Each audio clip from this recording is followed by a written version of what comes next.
Welcome, everybody, to this new episode of CCIR Student Spotlight. My name is Oliver, and with us today is Garion Cheng. Garion is a current high school student in Winston Churchill High School in Maryland. During his time at CCIR, Garion worked on a project entitled Calculating Photon Trajectories Around Moving Black Holes in Dr. Alexander Mushkatov's White Dwarfs, Black Holes, and Neutron Stars class in the Future Scholar Program. Today, we're going to talk a little bit with Garion about his experience at CCIR, about his project. But before any of that, I first want to say, Garion, welcome to the podcast. Thanks. It's a pleasure to be here. So just to begin, Garion, if you can kick us off by telling us a little bit about yourself, and in particular, if you can tell us a little bit about what first in your lifetime drew you to the field of physics and astrophysics, and eventually led you all the way here to Dr. Mushkatov's class at CCIR. Okay, so I actually have a decently long story behind this, but I'll try to shorten it. So around 10th grade, I got an email and it basically invited me to take this exam. It was like a competition, Olympiad. It was International Olympiad for Astrophysics and Astronomy, yes, IOAA.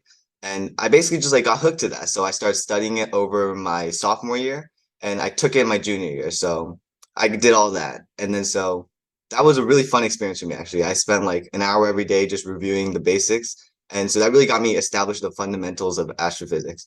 And so when I got introduced to CCIR, I just automatically looked through the catalog. And there are a bunch of astronomy courses, but this one really stood out to me because I loved the black hole, neutron star, and all the complex objects that I was studying during my testing for the IOAA.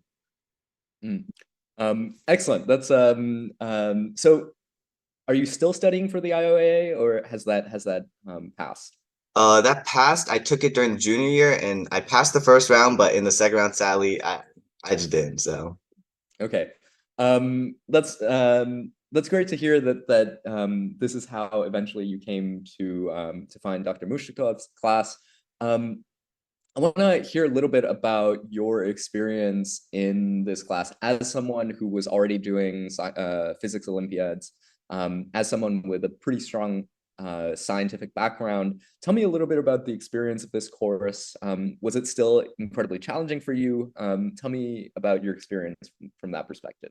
So as I mentioned, I've already had this base of astrophysics, but this Olympiad, it didn't go incredibly deep into these complex objects. So black holes and stuff. I studied the basic fundamentals, but I didn't really go deep into photon trajectories. But what this course really did was it really took me to the next level. So I was able to go much deeper in neutron stars and the formation of them, and how the differences between the three, the neutron stars, white dwarfs, and black holes, they're all connected to each other. And so, especially with the problems that we're given. So we're given these problems after every lecture and after every TA session. And so those questions I found were actually a lot more difficult than Olympiad questions because they're just this next level. So yeah. So tell me a little bit about what you mean when you say next level. So what exactly did you feel to be the gap between what people were asking you at the Olympiad and what Dr. Mushkatov was asking you? So while something at Olympiad level would be calculate this neutron stars and calculate an orbit around it with a mass given or something. So it's basic Newtonian level mechanics.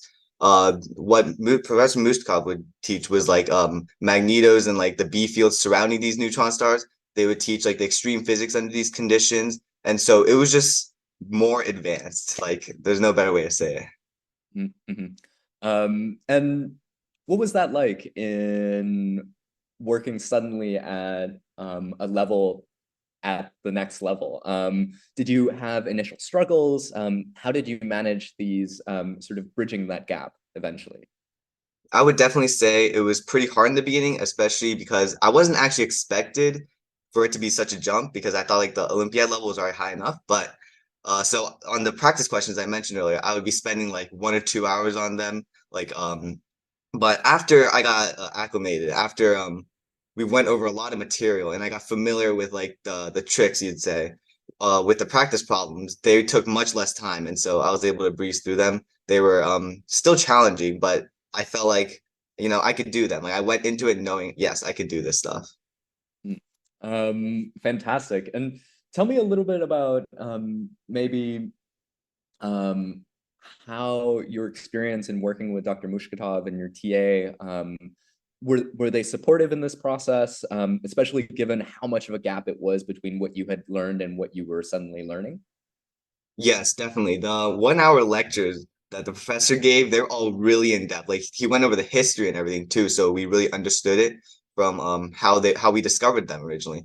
Especially Vadim too. He went over our practice problems, and whenever we had questions, we could freely ask him. And so he always gave these really in-depth responses and the fundamental physics behind our problems. And so that was all really nice. It was all really supportive. Mm.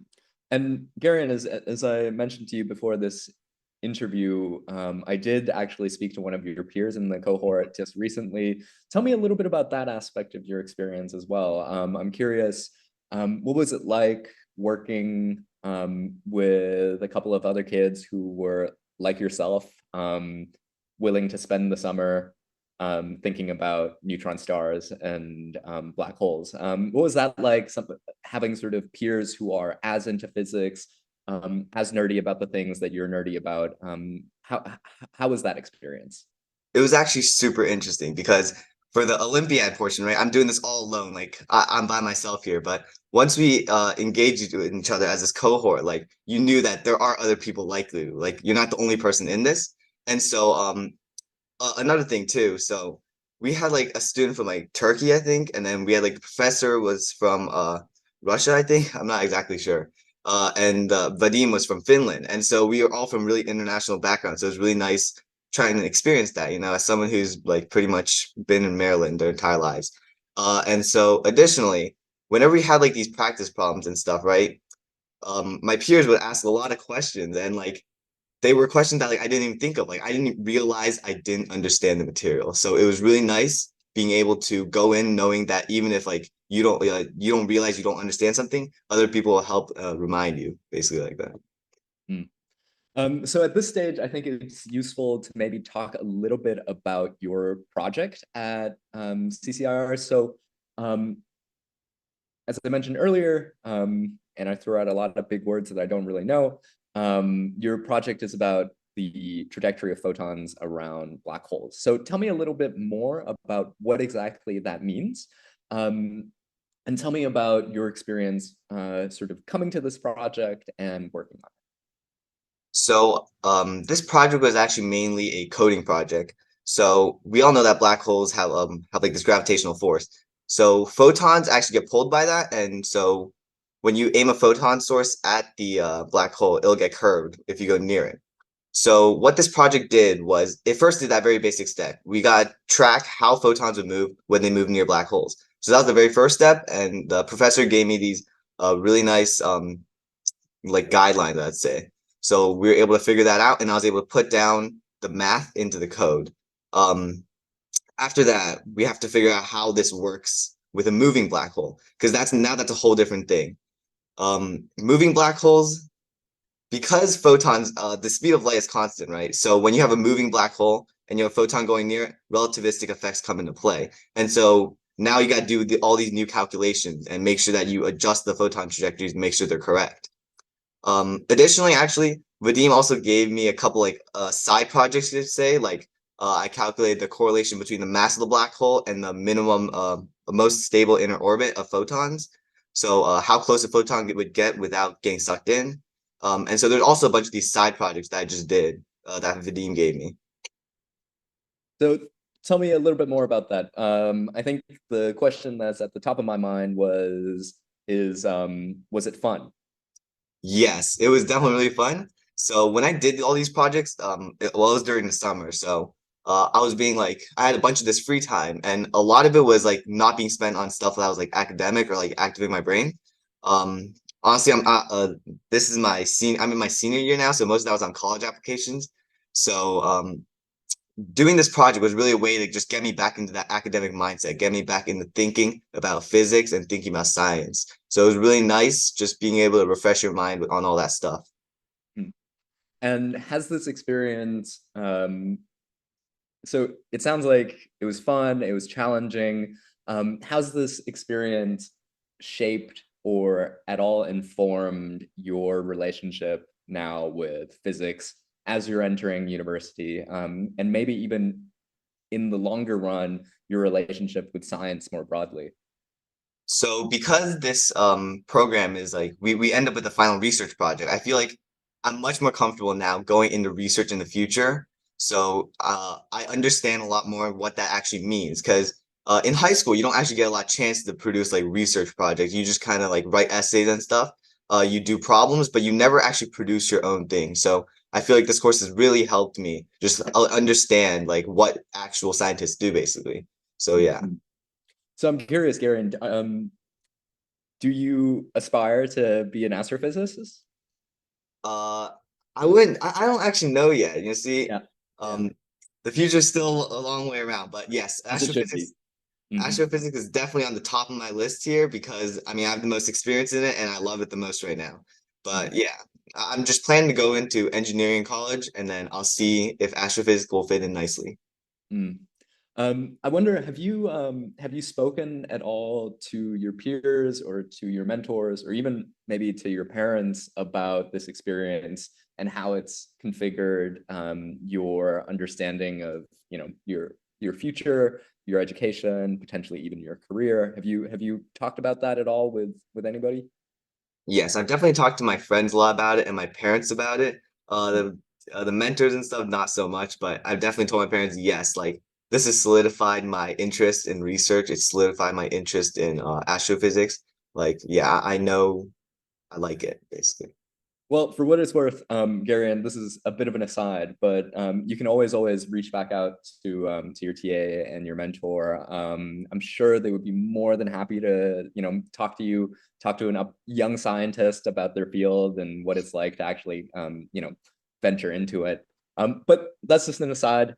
Um, I want to hear a little bit more about how you feel now that you've done this project, in particular with respect to college admissions. Do you feel like this project has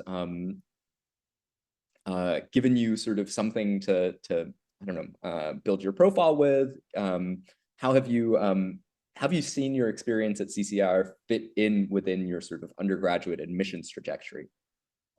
So I'm definitely putting CCIR on my activities list. So really feel like it shows my academic side, you know?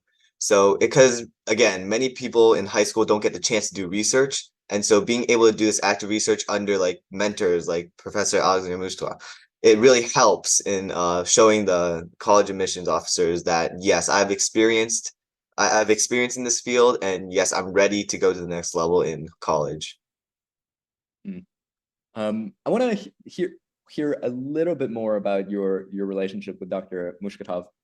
So Alexander is definitely, I would say, one of our best mentors. He's also a world-renowned physicist, expert in black holes. I think he has some like a number of pretty groundbreaking discoveries under his belt.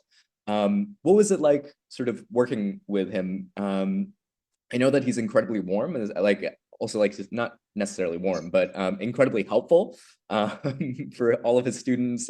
Really responsive. But tell me, like, what was it like to? Was it your first time working with a scientist of this caliber? And what was that like? It definitely was my first time working with something like that.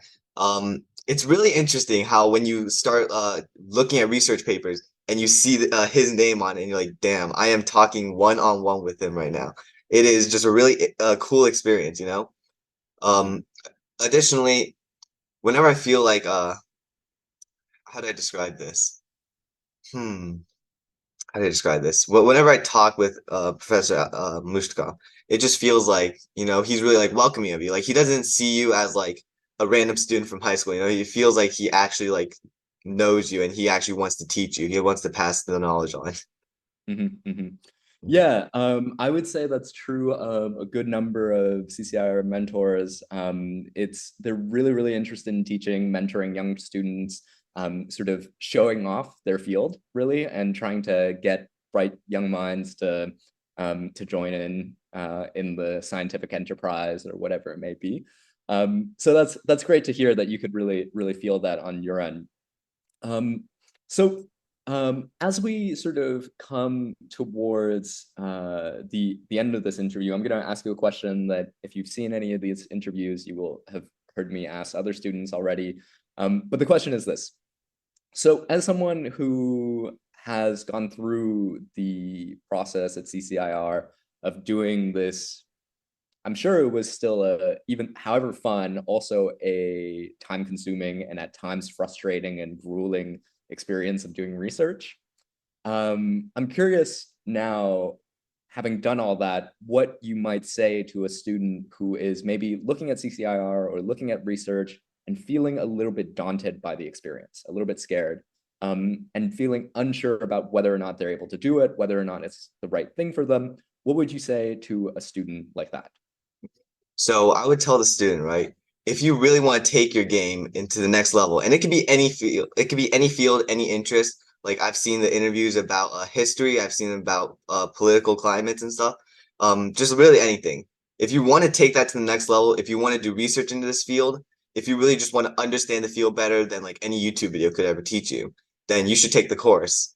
If and the professors and the mentors, the TAs, they're all really helpful. They will make sure that you won't fall behind. They'll make sure that you won't just not understand the material. So that's all I have to say about it. Fantastic. That's nice and to the point, as all of your answers has been, Garion.